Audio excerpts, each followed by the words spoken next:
Hello! Welcome back to my vlog.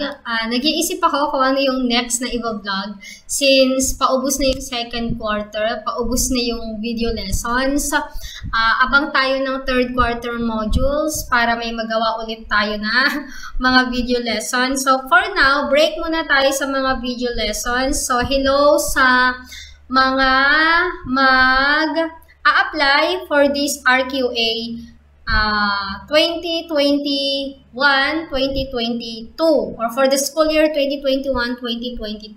So here's the DepEd Order number 7 series of 2015 issued last March 27, 2015. So luma na yung memo. So bakit ko to binablog? Kasi wala namang ibang memo at hindi pa tayo nagpapalit ng memo regarding doon sa hiring guidelines for Teacher 1 positions na effective nga noong 2015-2016. So, ibig sabihin, simula noong lumabas tong memo na ito noong 2015, ito na yung ginagamit hanggang sa kasalukuyan. So, ano ba ang tungkol dito? So, ito yung sinusundan or dapat sundan ng mga committee ngayon sa RQA. So, hindi lang ng mga applicants, kundi pati mga committee. Ito yung sinusundan. Noong nag-apply ako last year, kasi pag nag-apply ka, maraming sabi-sabi. Oy, sabi daw sa demo, dapat daw ganito. Oy, sabi daw sa interview, ito daw yung mga tanong. Oy, sabi, yan, puros hearsay, di ba? So, para maiwasan nyo yon, stick kayo dito sa sinasabi ng memo. Maiintindihan nyo yon pag nakapasok na kayo sa public school na hindi pwede yung verbal lang, hindi pwede yung sabi-sabi sa DepEd. Dapat naka-memo yan. Just like this one. Ayan, huwag kayong maniwala dun sa mga sabi-sabi na dapat ganito, dapat ganito, dapat ganito sa EPT, dapat ganito yung makuha mo. Ayan, so dito lang tayo maniniwala sa DepEd memo or DepEd Order number 7. So, talakayin na natin. Wow, talakayin. Ang lalim. Ayan. So, hindi ko na babasahin yung mga background and rationale and scope and definition of terms. Ito, importante sa definition of terms, itong bona fide resident. So, meron kasing division na still sinusunod ito na kapag ang aplikante ay nakatira halimbawa sa Imus, pero nagpa-rank siya sa Bacoor, it's okay. Kaya lang, jurisdiction pa rin ng SDS ng Bacoor kung sino ang uunahin niya since nakasaad sa memo na bona fide resident ka dapat. So, kapag kunwari rank 13 ka, pasok ka sa Bacoor, pero taga-Imus ka. Ngayon, jurisdiction yun ng SDS kung uunahin ka niyang ipasok or uunahin niya muna yung mga taga-Bacoor bago niya ipasok yung mga taga-Imus. Ganon. So, yan din yung nangyari sa last ranking namin. Inuna yung mga taga dun sa amin bago sila nagpapasok ng ibang division. And it's not a problem kasi nasa memo talaga siya. So, sa mga nagtatanong dyan, kung pwede bang mag-apply sa ibang division kahit taga-ibang lugar ka, pwede. Kaya lang, ang sabi dito sa memo, yung applicant dapat nakatira at least 6 months sa barangay or municipality, city, or province in which the school being applied to for a teaching position is located, as evidenced by the personal data sheet or voter's identification card or proof of residency. Kaya nasa requirements natin yung barangay clearance, acceptable by the school screening committee. So sabi ko nga may school screening committee. Magtatanong kayo, bakit sa ibang division hindi naman yan ino-apply? Katulad ng sinabi ko, ito yung memo, ito yung tama, ito yung sinusundan. So kung sa ibang division hindi nila masyadong pinapahalamanan yung residency or kung bona fide resident ka, that's good. Pero kapag ang SDS ang nagpasya na dapat unahin muna yung mga taga doon sa division nila, wala kang magagawa kasi nasa memo yon. And then, locality refers to the barangay, municipality, city, or province where the school being applied for is located. So, yun nga, may locality kasing tinatawag. Kung taga saan ka, dun ka mag-a-apply. Ngayon, pwede ka namang lumabas ng ibang division, mag-apply sa ibang division. Pwede naman yon. Okay? Ang mahirap lang kasi doon, katulad nung nangyari sa amin, may mga nag-apply na taga-ibang lugar sa division namin, and then here comes the RQA. Tapos, yung mga nakapasok sa RQA na hindi taga doon sa division namin, hindi muna pinapasok. Ang pinapasok muna is yung mga taga doon sa amin. So, wala kaming magawa kasi nga, nasa memo naman talaga siya. Ayun. So, RQA refers to the official list of applicants who obtain an overall score of 70 points and above. So, hindi pa rin yan nababago. Until now, 70 points pa rin ang kailangan mong mag-gather para makapasok ka sa RQA or Registry of Qualified Applicants. Pag nakapasok ka sa RQA, syempre, medyo malapit ka na sa katotohanan na maging public school teacher. Ayan. Next, basic rules on hiring public school teachers requesting for transfer. So yung naman, kasama kasi sa DepEd Order number 7 yung magpapatransfer. So hindi ko na yun i-discuss kasi ang pag-uusapan muna natin today is yung new applicants. Ayan. So dati may online system yung application deped.gov.ph pero wala na ito ngayon. Ayan. Bali, ang basihan na lang nila ito. Ito na yung mga requirements ngayon. CSC Form 2012 Revised. May revise nito, may kasamang 2x2 ID picture, yung term na misrepresentation sa misinterpretation. Sa iba kasing CSC Form 212, ang nakalagay doon ay misinterpretation. So, dapat ang mapiprint nyo ata ay misrepresentation. Okay? So, yun yung revised. And then, certified photocopy of PRC, professional identification card, or PR certification, showing the teacher's name. Okay. Ito lang is yung ID nyo. Dapat yung ID nyo is hindi expired kapag nag-apply kayo. So, ipapa-xerox nyo lang yon and then ipapa-certified true copy nyo. Paano magpa-certified true copy? Idadala nyo yung xerox doon sa notaryo kasama nung original copy para certified true copy siya kasama ng let rating yun, yung dalawang hinihingi, let rating at saka yung photocopy ng inyong ID. Papaser nyo yun, pero kailangan may documentary stamp na to sa PRC. Yun. So kung wala pang documentary stamp, yung inyong mga let rating at saka yung PRC ID nyo, punta muna ng PRC and then saka nyo ipa-certified true copy. Kasi madali lang naman yung certified true copy. Papaserox nyo lang basta may documentary stamp na tapos galing na sa PRC and then papanotarin nyo na lang. Then certified photocopy of ratings PBET sa mga PBET noon. Ayan. So, ito yung ang itsura nito is yung may mga percentage yan nakuha. And malalaman nyo naman yan kung ano yung ratings na yan. And then, certified copy of transcript of record. So, ito ipapaserox mo lang. And then, yung xerox at yung original, dadalhin mo sa nagnonotaryo, papanotaryo mo. Yung nanotaryohan na xerox, yun yung certified true copy. Then, copies of service records, performance rating, school clearance. Ayan, kung ikaw ay may experience na sa teaching. Ayan. So, ako noon, wala pa akong service records. Ang pinasa ko lang ay school wala pa rin. Nung nag-apply ako, wala pa ito, pero tinanggap naman yung sa akin. Ito, copies of service records, performance rating, and school clearance. Wala ako niyan nung nag-apply ako, though may teaching experience ako.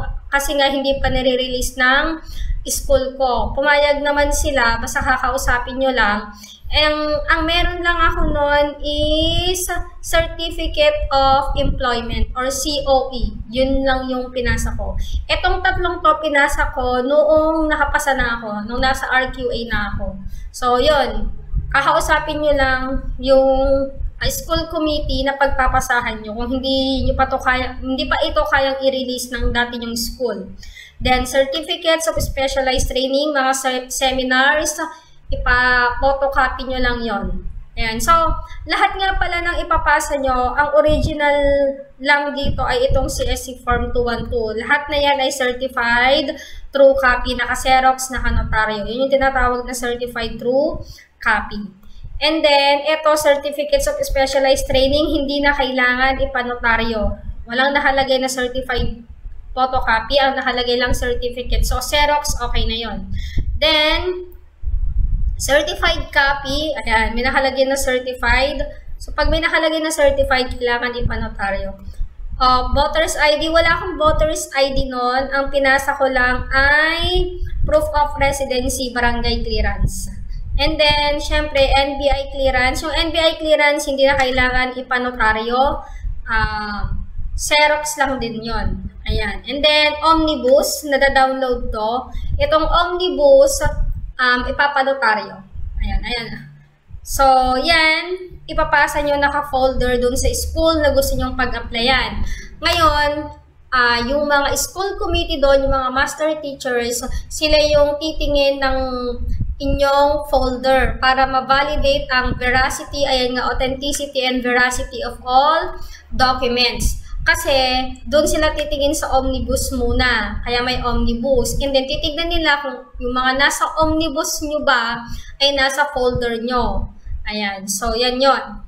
And then, the applicant assumes full responsibility and accountability in the validity of authenticity of the documents submitted. So, pag binakitang mali, ikaw yon, hindi kasalanan ng school committee yon.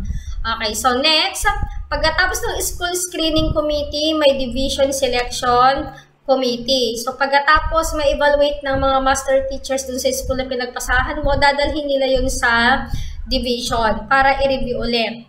And ayan. And then, hindi ko nababasahin yung mga functions nila. Basta in short, sila yung tumitingin ng completeness, veracity, accuracy, and authenticity of documents bago nila ipasa sa division. Ayan. And then, for elementary, ayan, ang chairman ay ASDS.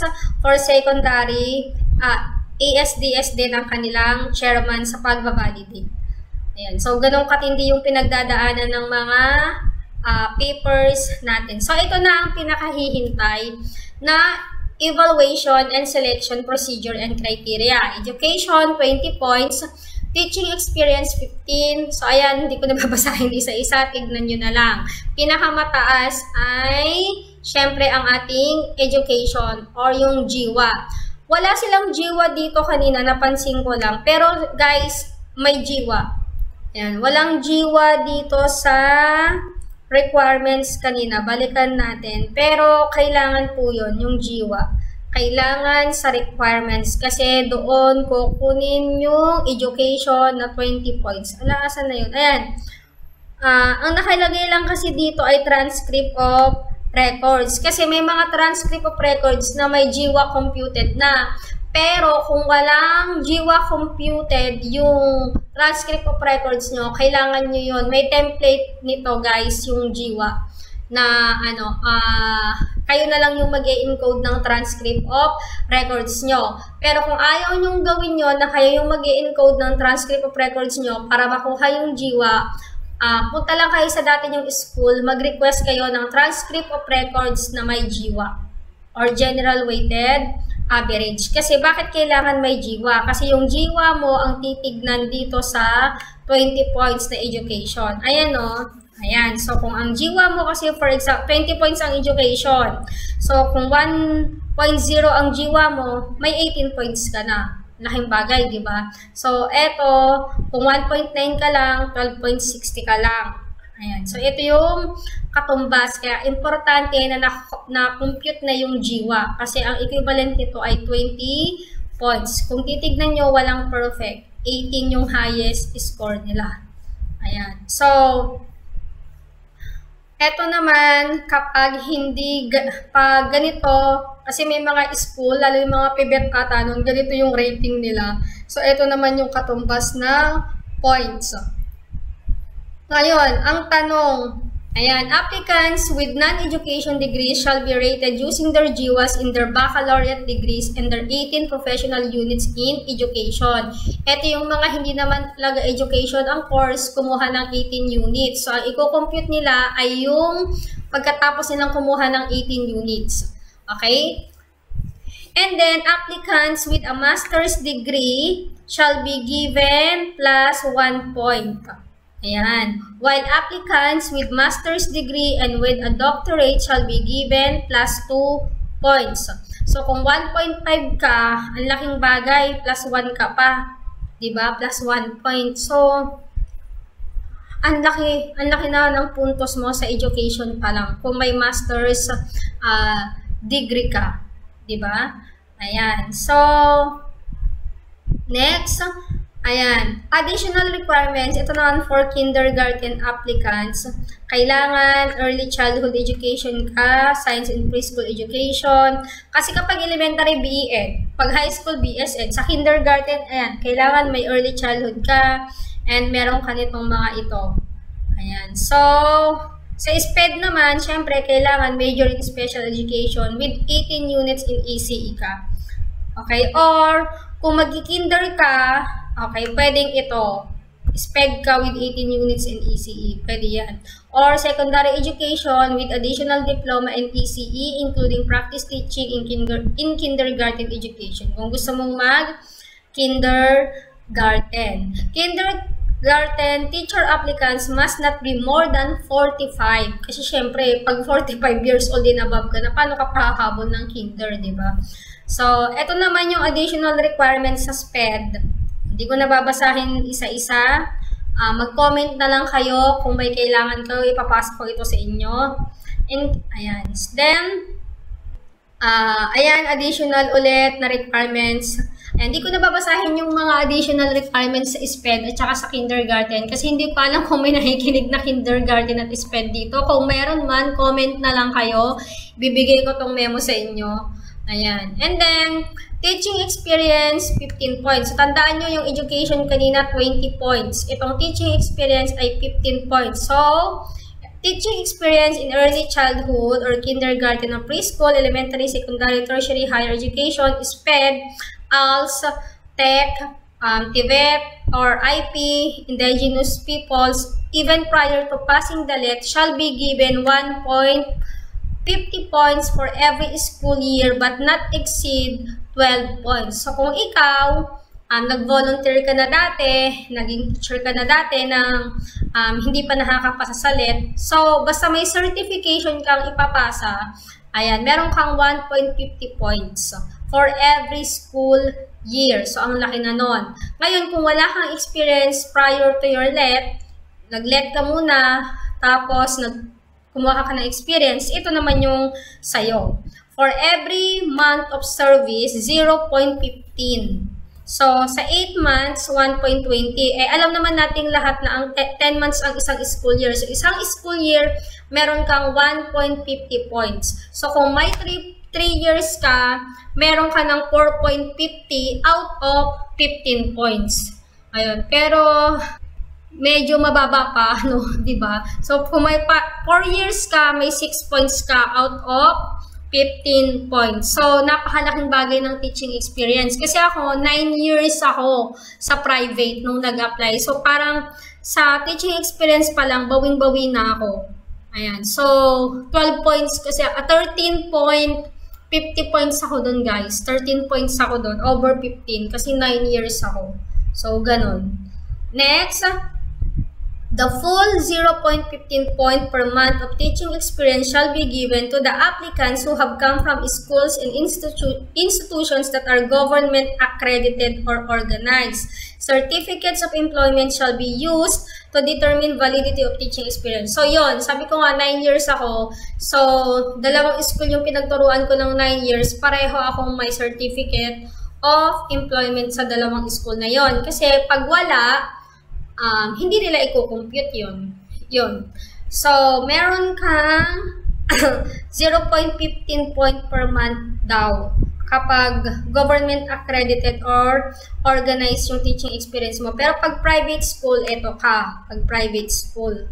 Ayan. Pag government accredited, ayan, may additional kang, may 0.15 per month. Ayan.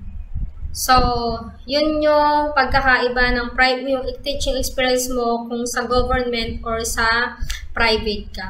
Ayan, teaching experience of kindergarten volunteers. Yung mga nag-volunteers naman, ito yung kaakibat na puntos. Ayan, so ako kasi nung nag-apply ako, inaral ko talaga itong DO7 kasi ito talaga yung sinusunod na hiring guidelines. Kinumpute ko na talaga guys yung mga points ko. Ayan, next, para alam ko kung anong mangyayari sa akin. Kasi ang maiiwan na lang, ito tandaan nyo, kapag naipasa nyo yung folder nyo, yung school committee doon, sila na yung magpupuntos ng education nyo, ng trainings nyo, ng let ninyo, at saka ng teaching experience nyo. Ang maiiwan na lang doon na walang puntos ay yung demo at saka yung interview and then yung EPT. Yung tatlo na lang na yun ang walang points. Tapos, di ba may schedule ng demo, ng interview, and then EPT. So, pupuntusan nila yon. Pag napuntusan na nila yung pag-arasan ng demo, interview, and EPT, sa kanila ipapasa ngayon sa division committee. So, yun yung nangyayari. Ngayon, eto na, let na tayo, 15 points din. So, kung ang let rating mo, matalino ka, mataas-taas ka, 84 to 86, 14. Alam nyo guys, eto lang ako, 11 points lang ako dito. Ayan, 11 points lang ako dito. Buti na lang 13 points ako sa teaching experience. Kaya pumalo ako ng 70 plus something. Alam nyo, yung DO7 kasi guys, napakataas ng standard nito. Kaya, pag naka 76 kayo dito, masaya na kayo. Promise. Okay? Next, specialized training. Pero, wait lang. Masaya na kayo sa 76, pero dapat mas mataas pa doon. Kasi pag nakapasok kayo sa RQA, mamaya natin pag-usapan yung RQA. Kasi hindi pa yun sigurado na makakapasok kayo pag nasa RQA kayo. Kasi depende pa yun sa item, guys. Ayan, so 10 points yung seminars or yung training and skills. So ito yung computation doon.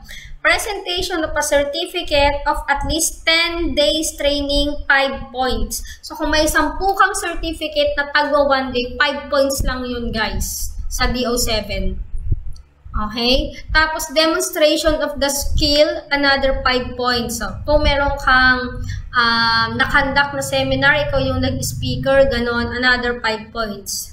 Ayan. Pero kung puro certificate lang na inattendan mo, ayan, 10 days. So, kung may 20 ka, marami-rami kang seminar, 20 certificates, so may 10 points ka, perfect mo na yung perfect mo na itong specialized training in skills. Pero kung 10 lang, 5 points ka lang. Ayan. So, yan yon. And then, for applicants who may be assigned to a school located in IP, Indigenous People Community, tas nag-serve ng IP learners, eto naman ang inyong indicator, ang inyong rubrics. So, ayan, hindi ko nababasahin kasi para yan sa mga nagturo or may teaching experience sa indigenous people. Next, ayan, interview. Ayan. If the total points reached, ito babasahin ko pala, para sa ating lahat to, hindi lang indigenous people. If the total points reached by an applicant exceed 10 points, a rating of 10 is given. So, hindi na doon mag-i-exceed, 10 points lang talaga. Kahit 30 pa yung pinasa mong certificates, 10 lang talaga. Ayan, interview. Ayan, ang karaniwang tanong, ano-ano ang mga tanong sa interview. Guys, eto na. Okay, ang mga karaniwan lang na itatanong sa inyo is about professional experiences. Ang tanong sa akin dito dati sa professional experiences is there any problem that you have encountered with your admin or parents? Give one, and how did you resolve it or how did you solve it? Yun yung tanong dyan sa akin. So, kung nagkaroon daw ba ako ng problema sa parents or sa admin or sa co-or ko, ano yun and paano ko sinolve yun? Diba? Ang bigat ng tanong sa akin. Ayun. And then, ayan, instructional skills, naalala ko, 4 kasi yung tanong, guys. Ayan. So, napakaraming criteria niyan. Ayan, ito tinanong sa akin sa instructional skills, ano ang gagawin mo sa mga bata na slow learner? Yun yung tanong dyan sa akin. Parang feeling ko instructional skills yun, or dito sa knowledge of content siya nag-fall. Basta yun yung tanong sa akin. And then, ang sagot ko, syempre, ang gagawin ko sa mga slow learners is, syempre, may remediation tayo, di ba? So, yun, remediation, and then kung hindi makuha sa remediation, series of formative assessments, kailangan natin siyang i-practice ng series of formative assessments para ma-master yung lesson. Yun. And then dito, wala sa akin tinanong dito, kasi yung pangatlong tanong is ito, classroom discipline yung nag-fall sa akin. Ano daw yung pinaka-common na ginagamit ko na classroom discipline, and bakit yun ang ginagamit ko? Yun. Yung tanong sa akin na pangatlo. Classroom management, wala din sa akin na tanong sa criteria na ito. Dito sa knowledge of content and materials, yung pang-apat na tanong sa akin. Ang pang-apat na tanong sa akin, guys, is what competency in science, kasi science ako, nagtuturo, and alam yun ng interviewer kasi syempre binasa niya yung application letter mo, yung PDS mo, ICSE form mo, kaya alam niya yun. Huwag kang magtataka kung paano nalaman ng interviewer yun. Alam niya yun. So, ang tanong sa akin is, as a science teacher, yun talaga yung bunga niya sa akin. So, as a science teacher, what competency in science, sabi niya sa akin, have you already mastered daw na kahit yung walang libro, maituturo ko. So, parang ganon. And then, may follow-up question siya doon na ang sabi niya, ang follow-up question niya sa akin is, wait lang, alalahanin ko. Ano yung competency sa science naman na naaalala ko na maraming bata ang bumabagsak? Yun, tanong niya sa akin, di ba? So, inalala ko pa kung anong competency yun. Ang hirap, guys, di ba? Pero, na-surpass ko yun. So, yun yung follow-up question niya sa akin. Ito, tatandaan niya sa interview. Huwag kayo masyadong madaldal. Huwag niyo kung direct to the point kayo. Kasi kapag masyado kayong madaldal at lumabas kayo doon sa tanong, ay grabe, ipa-follow up question kayo niyan. Kasi hanggang hindi nila napapalabas yung sagot. Halimbawa, ang tanong, yung sa professional experience ko, ano daw yung naging problema ko sa admin, sa parents, give an example, and paano ko sinolve. Ang sagot ko doon, syempre, hindi maiiwasan na may reklamo yung parents. Okay? Tapos, ayun, nag-cite ako ng example, tapos pumunta kami sa guidance, ganyan. And then, dahil sa kadaldalan ko, ayan, may follow-up question yung interviewer. Ang sabi niya sa akin, okay, what is the role of guidance counselor in your school? Ayun. So, pag nagbabanggit ka ng other information sa kanila, tapos interesado sila, yun, nag-follow-up question tuloy sila. Yun. So, direct to the point na lang kayo, guys. Then, ayan, ito pala, relationship with administration. Ito talaga natanong sa akin. Din yan. Actually, ito yung pinakatanong sa akin. Nag-give one example daw kung may naging problema ako sa parents, sa estudyante, or sa admin. So, dito rin pala siya nagpo-fall sa relationship with administration, staff, parents, and students. Ito pala yon, hindi pala professional experiences, guys. Pero, ayan, ito pala, dito pala siya nag-fall sa criteria na ito, relationship, ayan. Then, personal qualities, wala. Kasi apat nga lang yung tanong sa akin, yun lang. Kung nagkaroon ako ng problema, cite one example, and then, paano na-resolve, ano yung competency sa science na pinakamadaling ituro at pinakabumabagsak yung bata, and then, ano yung favorite, ano yung gagawin ko sa slow learner, and then, ano yung favorite na classroom discipline ko, and why. Yun yung mga tanong sa akin. And then, next, ayan. So, ito yung rubric sa interview. Ayan. Applicant shall be rated based on the competencies and standards indicated. So, hindi ko na iisa-isahin. Ayan. Convey ideas, information clearly. Sabi ko sa inyo, dapat clear kayo. Huwag na kayong paligoy-ligoy. Ayan. Hindi ko nababasahin. Interacts with interviewer in appropriate or professional manner. Ayan. Demonstrates ability to deal effectively. So, basta galingan nyo na lang, guys. Ayun. Ito yung rubrics, 5 points if applicant's response contained many if not all of the target behaviors, his or responses indicate well-developed skills and aptitude. So, kung talagang target na target nyo, 5 points kayo. Pag hindi masyado, 3 points. At pag walay talaga, 1 point lang kayo. So, yan lang yung ginagamit nilang rubrics. Pag iipon-ipunin nila yon kasi 4 yun 4 yung magre-rate sa'yo. So, kung 5 points ka sa 4 na yon, ito yung computation nila. Nasa baba pala. Hindi ko na kailangan i-accept. Ayan, sum of points attained for the 3 competencies, 9. Ayan, so 3 lang kasi dito, pero sa amin talaga nung naalala ko 4. Pero baka 3 lang, baka 4 yung question, tapos 3 lang yung nagbigay ng points. Ayan kasi, teaching ability, criteria number 1, classroom management, school fit. Kaya, 3. Ayan. So, kung ano daw yung makukuha mo doon sa 3 yon, sabi dito, for the 3 competencies is equivalent to 9. So, 3, 6, 9 pala yon. Ngayon, kung 9 ka, 9 divide 15, kasi 15 points. Then, 15 times 0.10, ayan yung computation. So, kung 6 ka, over, divided by 10. So, may 6 points ka. 6 out of 10 ka sa interview. So, ganun siya kinocompute. Ayan, gamit ang rubrics and criteria.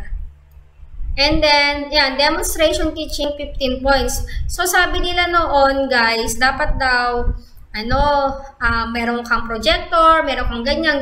Pero alam nyo guys, nung nag-demo ako, wala akong projector. Pero hindi naman sa sa demo ko ay 13 points ako. Wala akong projector. Bakit? Ito, tignan nyo. Selecting instructional objectives. Nag-post ako ng instructional objectives ko. Kasi nga, sabi ko sa inyo, inaral ko yung DO7 bago ako nag-parank, bago ako nag-demo. So, mag-post kayo guys ng instructional objectives nyo. Yan, mapping coherent instruction, lalo sa mga elementary. Ibig sabihin yan ay nabanggit nyo, hindi lang kayo di ba may mga group activity? So ako nun, pinost ko yung mga instructions. Yan, pinost ko yung objectives, pinost ko yung mga instructions. And then, ito, instructional materials, resources, and technology. So, wala akong PowerPoint. Kasi nga, tignan nyo dito sa rubrics all materials and resources support the instructional objectives and key concepts. So, wala namang sinabi dyan na talagang PowerPoint lang yung gagamitin mo. Sinabi dyan, all materials and resources na ginamit mo. So, it could be Manila paper. So, lahat ng ginamit mong instructional materials ay angkop dun sa paksa mo. Yun yung sa Tagalog. At nakapag-engage siya sa students. Kasi kahit gumamit ka dyan ng PowerPoint presentation or ng projector, kung hindi mo naman na-engage at hindi mo nagamit ng wasto, magpa-fall ka pa rin sa pinakamababang score sa rubrics. Okay? Next. Ayan, classroom management. Managing classroom procedures. So, huwag niyong kakalimutan sa demo nyo ang prayer, ang kunaring pag-check ng attendance. Ayan, kunwari nag-check kayo ng ID, ng kuko. Yun, ginawa ko yun guys. Kasi nandyan siya sa managing classroom procedures. May 5 minutes tayo. Tandaan nyo, 5 minutes. Prayer yon at saka checking of attendance. So, kahit yung dalawang yun lang yung magawa ninyo para mapuntusan kayo dito sa letter B. Ayan, organizing physical space. So, sa pagkatapos ng prayer, ako noon, nag-check ako kunwari ng attendance. And then, sinabi ko lang, okay, arrange your chair, pick up the pieces of paper, yon. Kasi ito yung children. Bakit ko sinabi yon? Organizing physical space kasi yun. Kaya pag narinig yun ng committee or nung nasa panel mo, pasok ka dito, pupuntasan ka niya dito. Siyempre, pag hindi mo yun nabanggit, bibigyan ka niya 1 point lang. Diba? Ayan. So, aralin nyo to, children to. Aralin nyo to. Ayan. So, huwag nyo kakalimutan magpa-pray, kunwaring mag-check ng attendance, and kunwari magpaayos ng upuan, kahit, kasi kami noon, demo kami, Zoom. O, yun. So, kunwari kahit naka-Zoom, sinabi ko yun. Next, teaching learning process. So, ayan na. Knowledge of content. So, kailangan master nyo yung dinidemo nyo. Ayan. And then, questioning and discussion skills. So, kailangan bumabato kayo ng question dun sa estudyante. Sinasabi ko sa inyo, naka-Zoom kami nun, pero nakikita ko yung mga reaction ng panel. Grabe talaga. And then, yun. Mag-formulate kayo ng higher order thinking skills questions. Gustong-gusto nila yun. Yan. Next, students learning So, ayun, natuto ba? Natuto ba yung mga bata?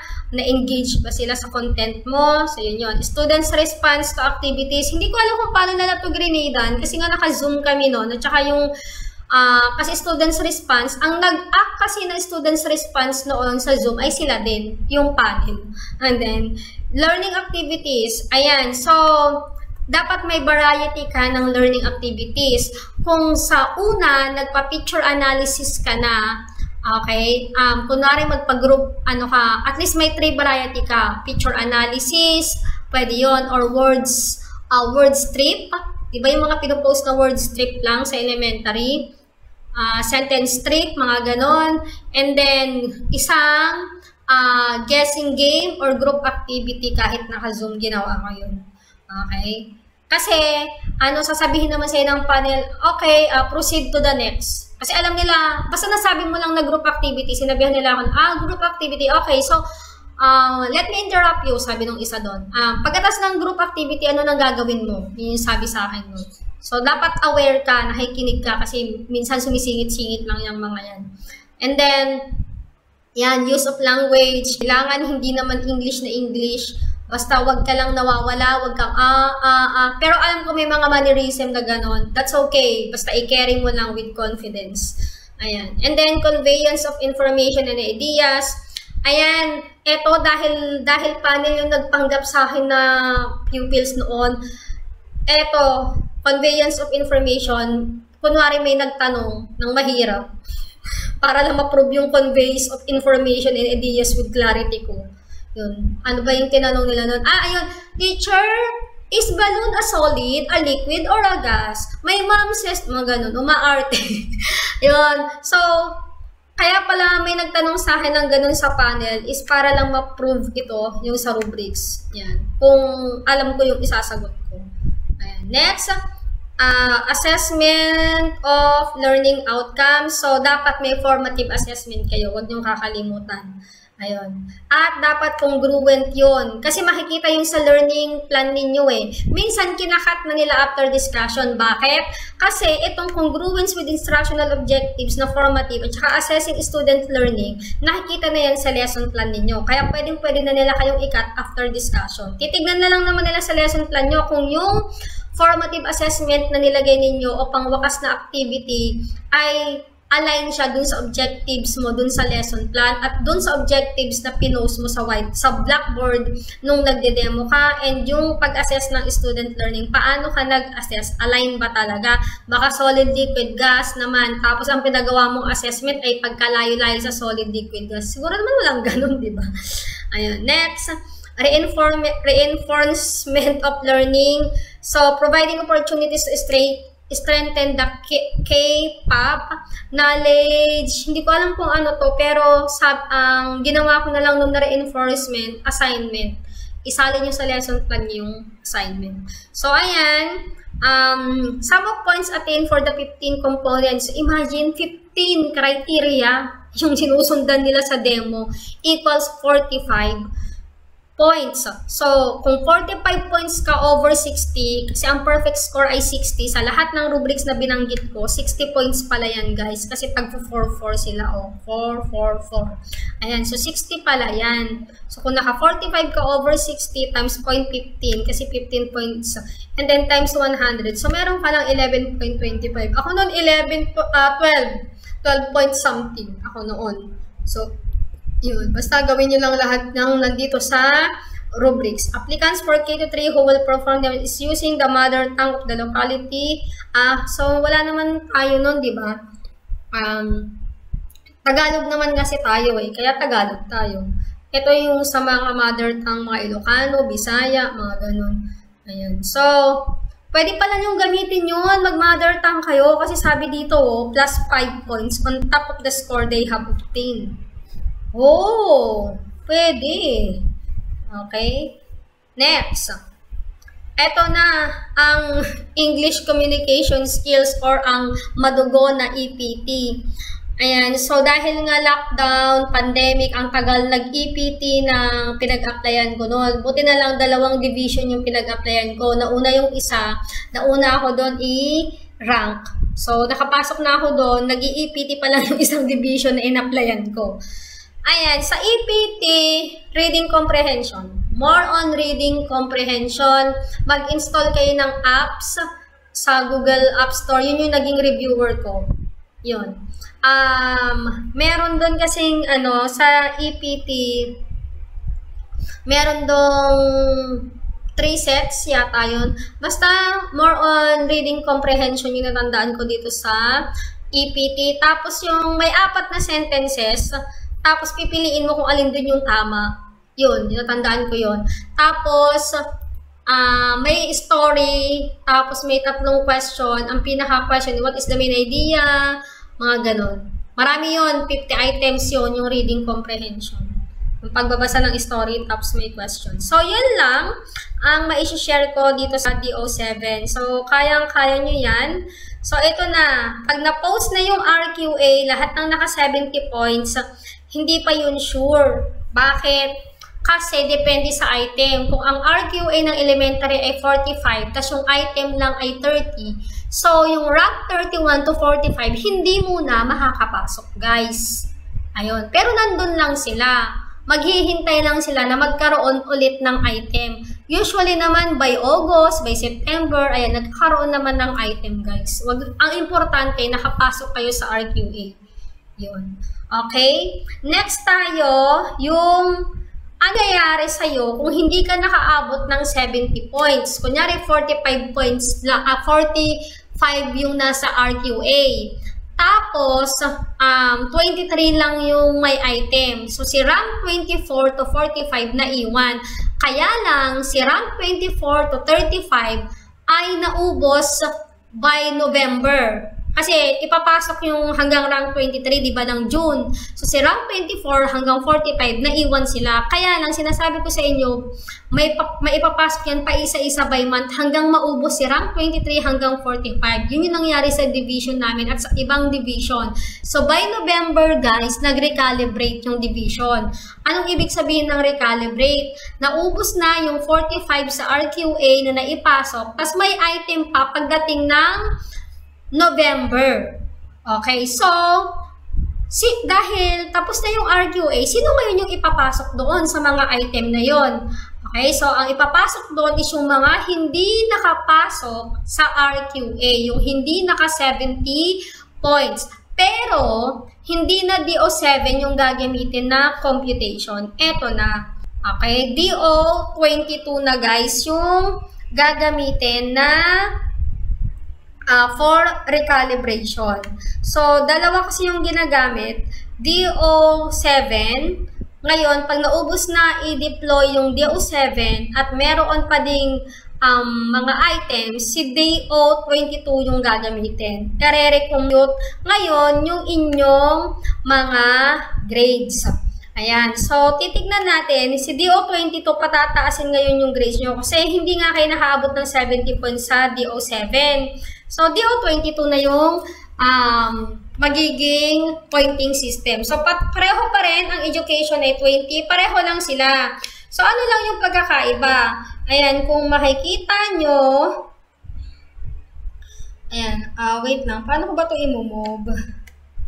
Ayan, kung makikita nyo, ayan, so kung makikita nyo, ulit-ulit, no? Ito yung DO7 na sinundan nung unang ranking. Ngayong recalibration, may mga tira pang item, pero naubos na yung nasa RQA. Ito na, magre-recalibrate na sila. Okay, so, may bracket na. Tignan nyo dito, 1.018 points. Pero dito, mula 1.2 hanggang 1. So, meron na siyang bracket. Diba? Nabago na yung point system dito. And then next, eto, ayan, tingnan nyo dito, halos wala naman dito pinagkaiba. Ayan, 98.7511. Dito lang, nagkaroon na sila ng bracket dito sa computation. Ayan. So, dati, 2.7, 2.5, 15 points. So, kung titignan mo dito, imagine mo, dati 2.7, 7.80 pa lang yun. Grabe, di ba? Sobrang baba mo sa DO7. Ayun, sobrang taas mo na sa DO22. Kasi syempre kailangan itaas kasi nga noong nirank ka ng DO7, hindi kayo or hindi ka nakakuha ng 70 points. So, para makakuha ka ng 70 points, kailangan gamitin si DO22 para tumaas yung grades mo, yung points mo para makasampa ka ng 70 points. Yun lang yun, guys. Okay, next. Ayan, pareho pa din naman. Pag may MA ka, 1 point. Susundin pa rin nila yan sa DO22 recalibration. Ayan, yan pa rin yung mga hindi ko nababasahin na mga kailangan, karagdagan pag-SPED kindergarten. Eto, tignan nyo. Sa teaching experience, tignan natin itong DO22. Ang 10 months mo dito ay 5 points na. Kanina, sa DO7, 10 months mo, 1.50 lang, guys. Diba? Grabe yung standard ni DO7. Samantalang dito, 5 points ka na. Okay? So, yun. Papataasin niya yung points mo dito sa DO22. Yan. So, grabe. Kung 3 years ka sa DO7, meron ka lang 4.50. Pero, pag nag-recalibrate yung 4.50 mo, magiging 15 points na, guys. Okay, perfect ka na. Yung 3 years mo, perfect na sa DO22. Samantalang sa DO7, ano lang, 4.50 lang. Diba? Okay, next. Ayan, walang pinagkaiba si DO7 at si DO22 in terms of LET or PBET. Pareho sila. Okay, next. Ayan, sa specialized training, 10 points din. Pero tignan nyo to. Presentation of certificates, 10 days ha, 5 points or nothing. Pero dito, 1 point per day of training attended, not to exceed 4 points. Okay, so, parang lumalabas na 1 point of training attended. So, pag may isang araw kang seminar, 1 point na. Dito kasi, ayan o, bultuhan, kailangan 10 days yung training mo. Ayan, so, halos pareho pa rin naman pala sila. Kaya lang dito, 5 points or nothing. Dito naman ay hindi siya mag-exceed ng 4 points dapat. Okay? Then, next. Ayan, ito pa rin naman yung, tignan nyo dito sa indicator. Kapag kindergarten ka or SPED, 3 points ka lang, ay 2 points ka lang dito sa language proficiency dati. Samantalang dito, 3 points ka na, 3 points na. So, tumataas talaga yung, pati yung sa IT, indigenous people, ayan. Then, next, sa interview, ganun pa rin naman yung criteria, professional experiences, instructional, pareho pa rin yung mga questions. Dito, ito pa rin yung mga criteria ng questions. Pero, ayan, 5, 3, 1, pareho lang. Diba? Pareho lang yung rubrics na ginamit sa interview. Pareho lang. Ayun. So, parang ang nagkaiba lang dito, ang patataasin lang ng points mo dito ay yung, eto, pareho pala yan. Yung training, education, at saka experience. Yung tatlong yun yung papataasin ng DO22, training, teaching experience, and education. And yung EPT, demo, interview ay same sila. Ayan. So, ito, mula dito, ayan, so LET, interview, demo, communication skills, walang nababago. Ang papataasin lang ng DO22 is yung GWA mo o yung education mo, yung teaching experience mo, at saka yung specialized training and skills mo. Ngayon, syempre dahil tumaas na yung points mo, pag nakasampa ka ng 70 points, kasali ka na sa RQA recalibration na tinatawag. So, may chance ka nang makapasok. Pero, hindi lahat ng division nagre-recalibrate.